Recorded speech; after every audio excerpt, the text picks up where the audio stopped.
Gazon Mardi, épisode spécial dans le Brésil.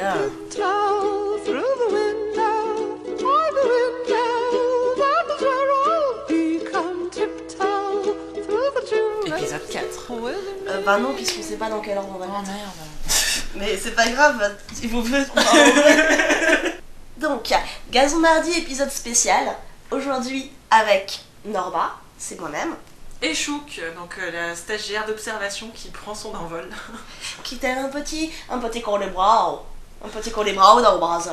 Épisode très chaleur, très cliché raciste.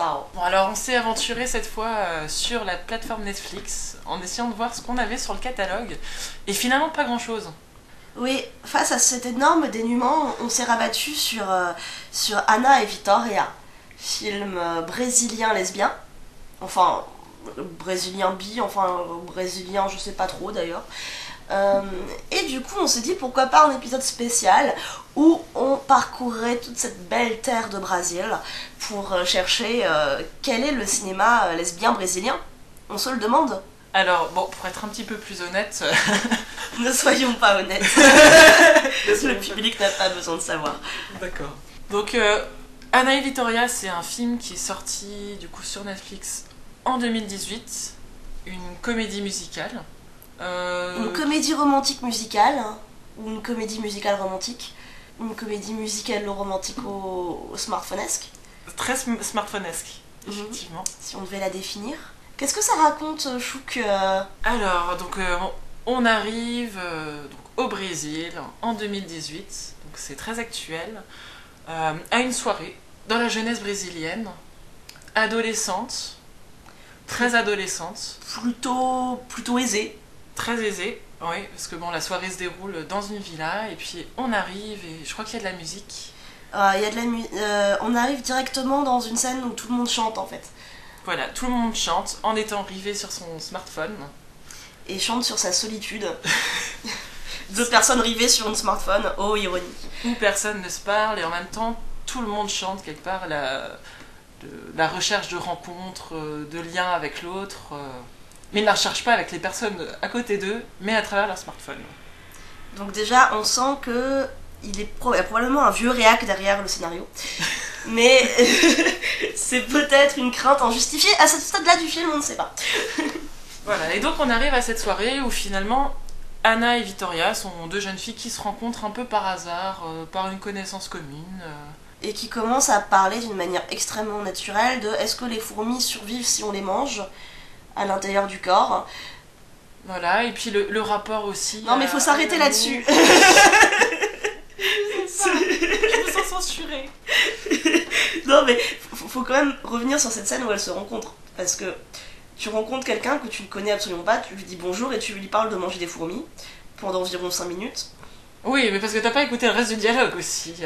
C'est direct placé sur l'amour, sur la rencontre à l'autre, et l'une où finalement ses parents sont plus ensemble, donc elle y croit pas trop, c'est pas intéressant, et l'autre qui est dans une recherche un peu boulimique de l'amour et du truc parfait. C'est ça. Et sauf que ça dérive très vite dans du n'importe quoi. Je sais pas si c'est les sous-titres ou si c'est des métaphores qui sont mal traduites ou si c'est juste que le personnage passe du coq à l'âne. C'est ça, en fait, les dialogues sont pas très bien construits. Du coup, on n'y croit pas, en fait, à ce coup de foudre amical, on sait pas trop, on sait pas s'il y a une séduction, on sait pas si c'est amical. En même temps, Ana a l'air assez perdue dans ce qu'elle ressent. Et très dans la demande, et finalement elle passe d'une chose à l'autre, et ça manque de fluidité et de naturel dans les conversations, donc on n'y croit pas trop. Et donc l'histoire, on serait bien en peine de vous la donner vraiment dans le détail, parce que, on va pas se mentir, on a essayé de le regarder, on est resté devant les 15 premières minutes, et ensuite on a fait le film en accéléré pour voir qui allait nous coucher avec qui quand. Parce que c'était quand même... encore quoi. On avait dit qu'on ferait des bons films parfois.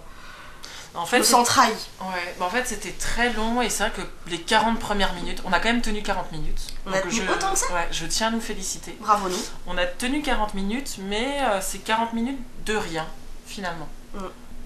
On a du mal à comprendre où est-ce qu'on veut en venir, quelle sera l'histoire, où est-ce qu'on veut nous emmener, et donc on tombe dans des conversations qui finalement n'ont pas trop de sens. Donc, Si on devait quand même résumer l'histoire pour que quelqu'un comprenne, alors deux jeunes filles se rencontrent à une soirée, il s'avère que toutes les deux sont chanteuses, l'une un petit peu plus expérimentée que l'autre, et elles s'arrêtent pas de se croiser pendant la soirée, et chacune ont leurs histoires amoureuses. Anna se fait plus ou moins larguer par sa copine qui est plus trop sûre de l'avenir de leur relation et essaye de sauver le truc par une relation ouverte. Elle est très contente au final parce que y a une jeune fille qui lui fait des avances dans les toilettes et du coup c'est l'occasion de saisir l'occasion et de repenser que ça doit être son nouveau grand amour immédiatement.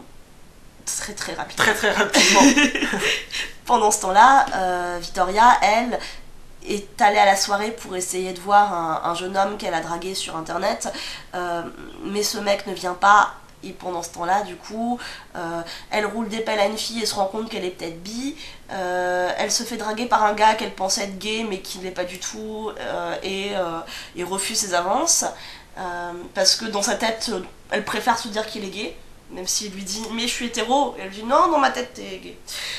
C'est quand même pire que la friend zone, c'est la gay zone. Quoi. Voilà, donc il est cantonné au rôle d'ami homosexuel, malgré lui finalement. Et donc elles se recroisent, et à la fin de la soirée, la jeune fille plus expérimentée en chanson, Anna, propose à Victoria de se joindre à elle et de faire un groupe, et de faire un projet musical. Donc le film saute un peu quelques étapes, on les retrouve visiblement un an plus tard où elles ont été un manager qui propose de les produire et elles commencent à avoir un petit succès. Voilà, du coup elles sont propulsées un peu dans cette génération YouTube avec beaucoup de vues, etc.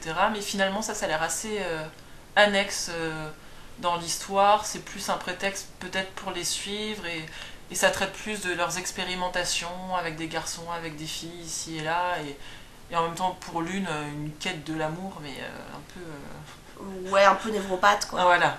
Voilà un peu désespéré donc en fait on suit vite fait qui couche avec qui, veut plus coucher avec qui fait un drama à qui, enfin c'est un petit peu une telenovelas mais en film.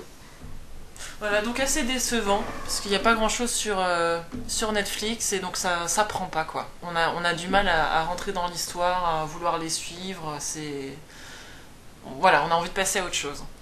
Alors peut-être quand même un point positif, c'est que finalement Bruno, qui a été friendzoné dans la catégorie ami gay, c'est le seul auquel on peut croire un peu, qui est un petit peu attachant. On a envie de dire, bon ben, est-ce qu'il va arriver c'est aussi parce que c'est le seul qui n'a pas un physique de top modèle, donc c'est plus facile de s'identifier à un gars normal plutôt que à des filles qui visiblement viennent d'une agence de mannequinat.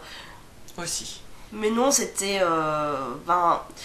les films Netflix produits pour Netflix ont cette réputation qui généralement n'est pas volée, c'est que Netflix ils sont bons sur les séries, mais sur les films ça laisse à désirer quoi.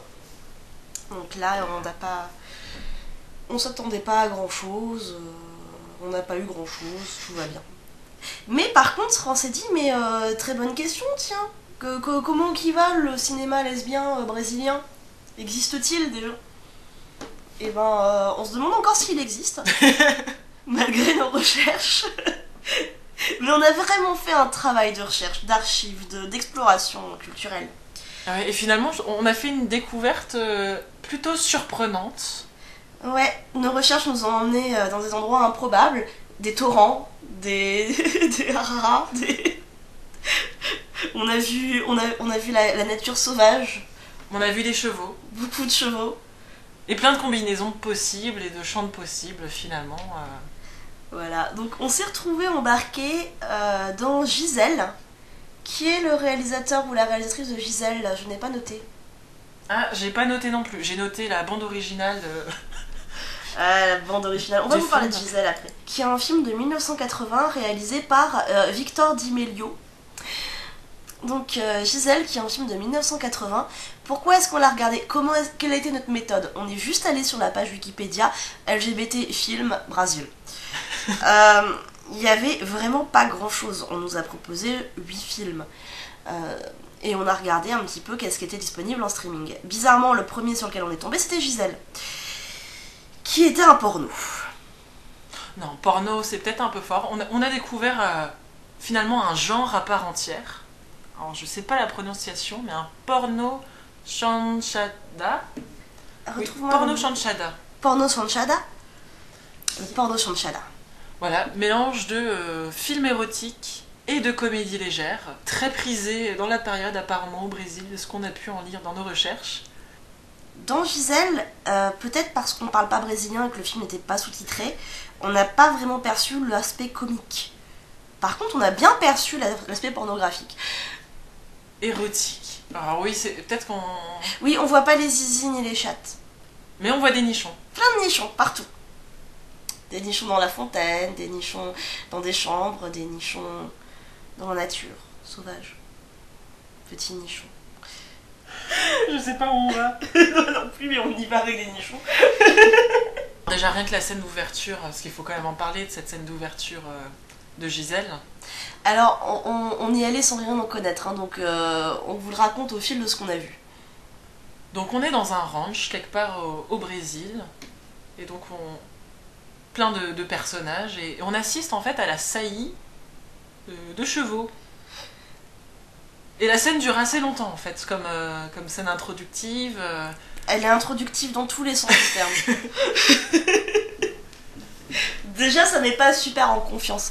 Quand tu dis film LGBT et que tu arrives sur un moment où on prend une jument, on lui attache bien la queue pour pas que le zizi du cheval se prenne dedans et on met le cheval. On voit bien l'éleveur qui prend le zizi du cheval pour l'aider à pénétrer le cul de la jument. Et là on s'est demandé. Voilà, on comprend pas trop le pourquoi. Après, quand on voit les... Mais on comprend bien le comment. Alors, parenthèse contextualisation. Il semblerait qu'en fait au Brésil, le fait de vivre sous une dictature militaire a empêché qu'il y ait beaucoup de films LGBT. Comme c'est surprenant, nous sommes surprises. Je suis surprise. Tu es surprise, Chou ? Je suis surprise. Nous sommes surprises. Et donc, il y a que de très rares tentatives. D'après ceux qu'on a trouvés, référencés du moins, il semblerait qu'en fait il y ait 2 vagues de tentatives. Dans les années 75 à 80, au travers du prisme de la pornographie, il y a des choses qui ont été entamées. Et ensuite, à partir des années 2010-2013, il y a des réalisateurs modernes qui ont tenté de faire rentrer le cinéma brésilien dans des sujets plus actuels et plus ouverts. Donc, au final, tout ce qu'on trouvait un petit peu insuffisant et raté sur Anna et Victoria semble être l'une des premières fois que un film traite avec ouverture et avec naturel de différentes configurations. Parce que dans le film, on voit des personnages qui sont bi, on voit des personnages qui sont dans des couples non monogames, on voit des personnages homo, et c'est accueilli de manière assez naturelle par toute la jeune génération, et c'est pas traité comme un problème. C'est pas un film de coming out, c'est un film de romance. Donc de qui aura des atomes crochus avec quelqu'un et quels seront les problèmes du couple. À aucun moment c'est je me découvre, je dois me révéler, qu'est-ce que je fais face à la société. Donc le simple fait de prendre un parti pris où une histoire d'amour, des histoires d'amour homo sont traitées de la même manière que des histoires d'amour hétéro et avec naturel, il semble que c'est en fait extrêmement récent et novateur dans l'approche du Brésil.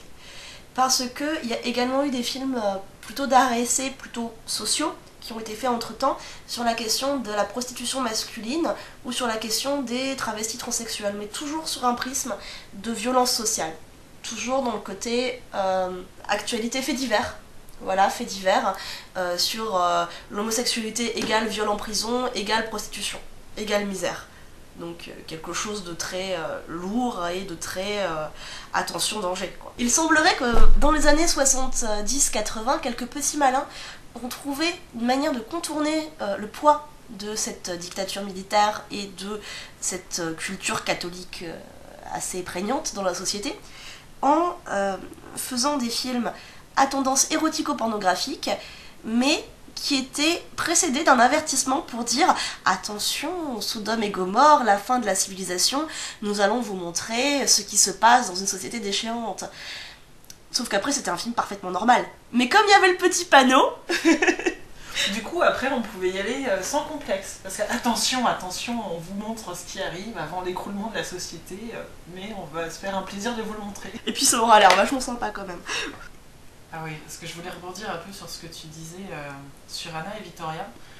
Et je pense que c'est pas que le propre du cinéma brésilien, le fait d'aborder la thématique de l'homosexualité, etc., pas sous le prisme d'un problème et d'un coming out et d'une souffrance, etc. Et finalement, je pense que c'est un film, Anna et Victoria, qui cible un public de 13 ans et plus, donc d'adolescents, de personnes qui peuvent s'identifier, que ce soit par la génération smartphone, et puis même la découverte de soi, de sa sexualité, etc. Et donc finalement, le fait que ça laisse un terrain qui est ouvert au fait d'expérimenter selon le ressenti, selon un instant, sans forcément devoir intellectualiser, se mettre une étiquette, etc. etc. C'est assez agréable en fait. Et ça fait du bien de voir quelque chose comme ça. Alors après, c'est plus ou moins bien réalisé, voilà. D'où on n'a pas accroché à l'histoire. Enfin, moi, j'ai pas accroché non plus à l'histoire. Mais par contre, c'est vrai qu'on peut pas leur enlever ça. Le fait que ça aborde la question de la sexualité et des rapports interpersonnels de manière plutôt saine. Même si y a un personnage qui est franchement malsain.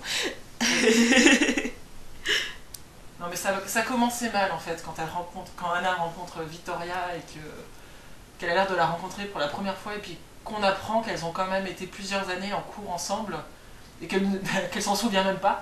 Ouais. Et qu'après elle l'instrumentalise pour rompre avec sa copine. Bon. Voilà. C'est un personnage qui est assez manipulateur, Anna. Et donc sur Gisèle, on avait commencé par une magnifique saillie de cheval. On continue par du sexe dans un torrent. Entre la brune qui est donc Gisèle et les talons qui est contremaître visiblement. Et ensuite ça s'enchaîne. Il y a la blonde qui a l'air un peu jalouse et qui du coup va faire des trucs avec la brune. Ensuite il y a un plan à 3 avec les talons. Pour l'instant on reste sur du classique porno hétéro quoi. Sauf que ensuite arrive la scène qui est chouette où arrive un petit blondinet qui en fait est le fils de la blonde. On s'en était pas rendu compte tout de suite. On a dû lire en Google Trad du portugais pour savoir. Bon, c'est aussi venu de la déduction. Après, c'était un petit peu un jeu de deviner qui allait coucher avec qui. Et on comprenait pas pourquoi certaines interactions ne se sont pas faites. Et c'est seulement après, à la lecture, qu'on a compris que c'était parce qu'il y avait des liens familiaux. Voilà. Donc on s'est dit, ah, effectivement, valait mieux pas. Ils ont évité les incestes. Ce qui est déjà un bon point. Ouais. Plus un, Gisèle. Bravo. Mais oui, c'est vrai que finalement, ce qui est agréable, c'est qu'on a les talons, donc qui est le mec ultra viril, qui monte ses muscles, très charmeur, etc. Et donc il se retrouve dans un bar avec ce petit blondinet, ce petit genou un peu efféminé. Et ils sont dans son bar, et là, il y a les habitués qui commencent à s'en prendre aux jeunes. Et donc s'ensuit une scène de baston où l'étalon prend la défense du jeune minet, et puis on comprend très vite avec les regards appuyés où est-ce que ça va en finir. Et donc les talons, après cette fée, la brune et la blonde, rentrent à la maison et se fait le petit blondinet, qui a l'air très content de pouvoir se faire les talons. Arrive la brune, et là on voit les talons qui est triste. Enfin non, le blondinet qui est triste, la brune qui a l'air toute contente, et puis finalement le talon fait un petit signe blondinet genre mais non tu peux rester. Ce qui est agréable en fin de compte chez Gisèle et dans ce film, c'est que tout le monde a l'air content d'être là. Ouais, il y a un truc très années 70 tel qu'on se l'imagine actuellement dans le côté hippie du truc, c'est que des gens qui vivent ensemble et s'occupent du truc, et puis soudain, hop, ils ont envie de baiser, et ils baisent avec qui ils veulent, sans que ça pose de problème à personne, et sans qu'il y ait de drama ou de choses comme ça. C'est juste un espèce de côté partouze libératrice, quoi. Oui, et finalement, ça, on le retrouve aussi dans le choix de la musique, avec des titres années 60, années 70. Alors, mention spéciale pour San Francisco de Scott McKenzie, une reprise à la flûte de Pan. Alors là, on atteint le summum de l'érotisme. Surtout, on l'a en boucle. Mais, ça a dû passer au moins 3-4 fois dans le film. Ils avaient pas beaucoup de droits musicaux, alors les musiques qu'ils ont réorchestrées à la flûte de Pan, ils les ont utilisées, mais vraiment beaucoup. Voilà, puis on a eu Let It Be des Beatles, on a eu Yesterday aussi des Beatles, quand ils se remémoraient leur trio avec mélancolie et nostalgie. Et la joie de se retrouver après, finalement. Enfin, finalement, il y a quelque chose une bonne humeur qui est véhiculée, on a envie de suivre leur aventure parce qu'ils ont l'air de bien s'amuser quand même, tous ensemble. Ah ouais, ils ont l'air bien les uns avec les autres. C'est très positif en fait. Ce qui est d'autant plus rigolo quand on lit l'avertissement avant le film qui est passé sur un carton donc en portugais où ils disent attention, fin de la civilisation, Sodome et Gomorrhe. Et après tu vois cette fin de civilisation qui est complètement joyeuse et qui finit rien du tout quoi. Ouais, puis avec beaucoup de bienveillance et où tout le monde prend son pied en fait. Ouais. Leurs relations sexuelles sont pas malsaines. Alors il y a eu deux petits moments malsains quand même dans le film. La première, c'est les trois brutes du café qu'on retrouve et qui agressent la joyeuse petite bande qui se balade en voiture. Et on a zappé parce que Tiger Warning viole, donc on ne s'est pas infligé ça. Et une deuxième partie malsaine, c'est qu'à un moment donné, ils font une soirée un peu partouze à base de cravaches de chevaux, parce qu'il faut rester dans le thème équestre. Et soudain arrive un noir qui se retrouve attaché et fouetté, parce que quoi de mieux pour épicer une soirée que la nostalgie de l'esclavage. Ouais, c'est vrai que ça faisait un peu noir de service. Ouais, parce qu'on est dans une haute société complètement blanche brésilienne, quoi. On est encore chez des bourges qui sont vraiment très aisés et qui sont très très blancs. Et le seul personnage racisé qu'on voit, c'est ce personnage noir qui n'a pas de nom et qui sert de réceptacle à fantasme de tout le monde, qui se fait attacher, qui se fait fouetter. Bon, il fait comme s'il était content, mais ça fait quand même un petit malaise. Ouais, c'est vrai que... Ouais. Alors, c'était pas mal pour le côté libération sexuelle, c'était moins bien sur le côté rapport raciste. Rapport raciste, ouais. Ça, c'était pas... non. Et avec tout ça, on n'a pas parlé de la grande intrigue amoureuse du film. Gisèle, donc la brune, rencontre à une soirée une blonde dont on comprend plus tard qu'elle est médecin. Elle travaille dans l'humanitaire et donc on voit il y a un regard, il y a un feeling qui passe et puis...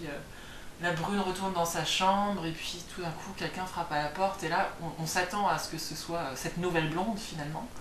Et non, déception, c'est l'ancienne blonde, donc on dit ah tant pis, on avait bien senti un feeling. Puis après on est transporté, donc je sais peut-être dans des favelas. Ouais, plus loin dans les terres, dans un village pauvre, où là effectivement on voit que les personnes racisées au Brésil peuvent aussi servir de caution morale et pas uniquement d'objets sexuels. Super. On voit la fonction utilitaire finalement. Voilà.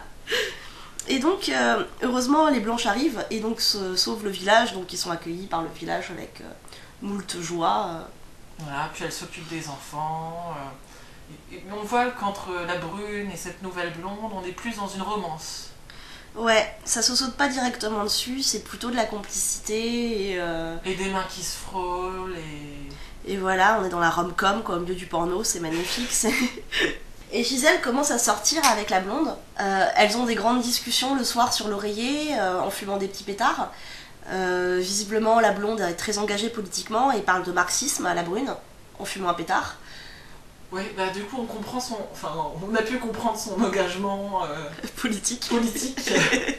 Comme quoi c'est très bien joué, toutes les expressions sont d'exagération, mais finalement ça fait qu'on arrive à suivre le film sans sous-titres. Voilà, et sans parler portugais. C'est quand même très fort de réussir à comprendre l'instant marxiste sans parler un mot de la langue, hein. C'est une belle mise en scène. Bon après il y a quand même des mots où on arrive à s'y retrouver, encoulèche. On a compris encoulèche. Il y a des choses comme ça, on arrive à saisir le sens quoi. Il y a eu quoi? Il y a eu encoulèche et il y a eu muy calor. Quelle belle langue. Et malheureusement, cette romance a une fin tragique, Bon, et vu que le film a plus de 30 ans et que c'est un film porno, on vous le spoil, hein, je pense que personne nous en voudra. Parce que arrive une troupe armée qui abat la blonde communiste devant les yeux de Gisèle, dont la vie est sauvée in extremis. Et donc on arrive sur un moment plus mélancolique. Parce que comme Gisèle était en couple avec la blonde, elle avait arrêté de partouzer un peu avec tout l'appartement. Et là, elle a son deuil.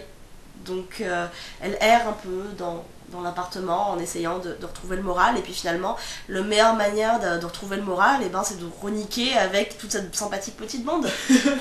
Et voilà, et donc on renique. Et en même temps, on la comprend. Enfin, oui, ils étaient quand même très réconfortants et bienveillants avec elle. Moi aussi, j'aurais reniqué avec elle. enfin, voilà. Mais c'est vrai que pendant tout le film, on se disait, mais on redoutait un peu la scène avec le vieux.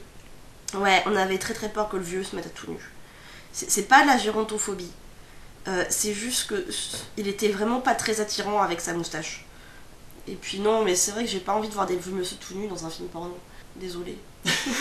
Si tu es un vieux monsieur tout nu qui nous écoute, toi aussi tu as le droit au bonheur sexuel, mais pas dans ma playlist de films.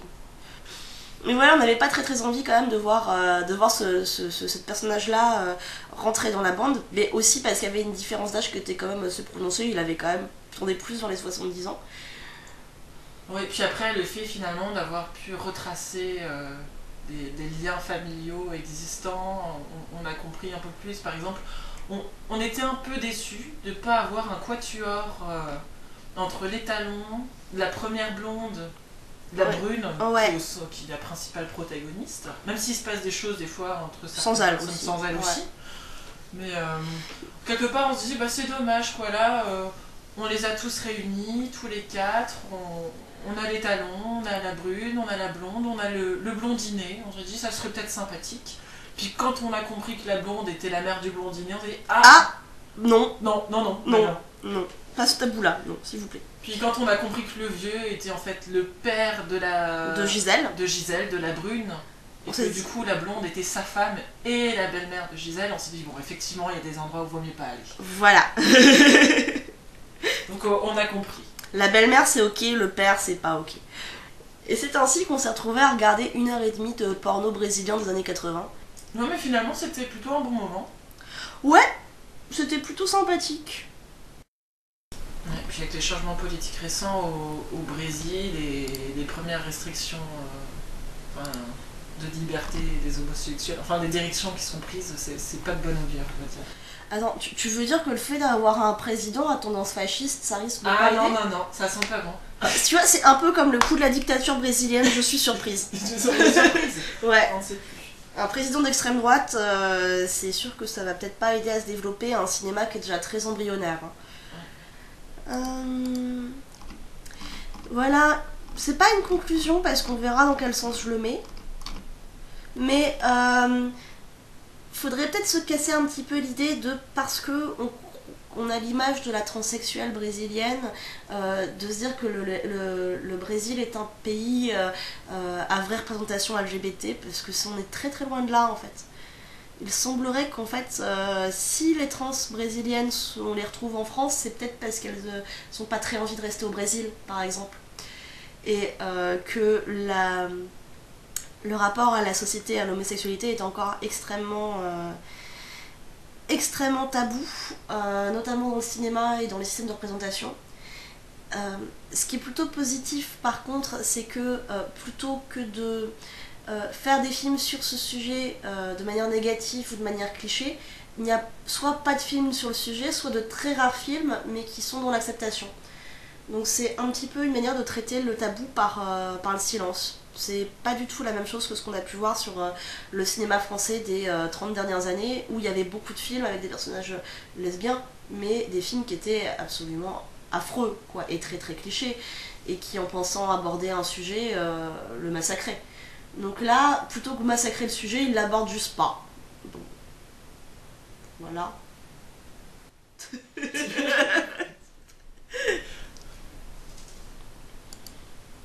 Est-ce qu'on a des choses intelligentes ? Non, mais c'est vrai que des fois, il vaut mieux se taire plutôt que dire des conneries. Ça peut être un très bon résumé de ce podcast.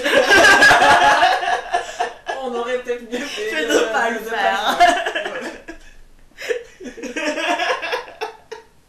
Encore une conclusion sans surprise. Ben, dans un pays où ta sexualité peut te conduire à la mort, tu fais moins de films sur ton orientation sexuelle. Bizarre. Merci de nous avoir suivis dans cet épisode spécial Brésil et on espère vous retrouver la semaine prochaine et on sait pas encore où. Je sais pas si on va voyager, si on va réentendre de la flûte de Pan, j'espère pas. Peut-être qu'on va rester chez nous avec Josiane Balasco. Non. Non, c'est trop tôt pour ça. Non, trop tôt pour Balasco. Et puis à mardi prochain pour un prochain Gazon Mardi.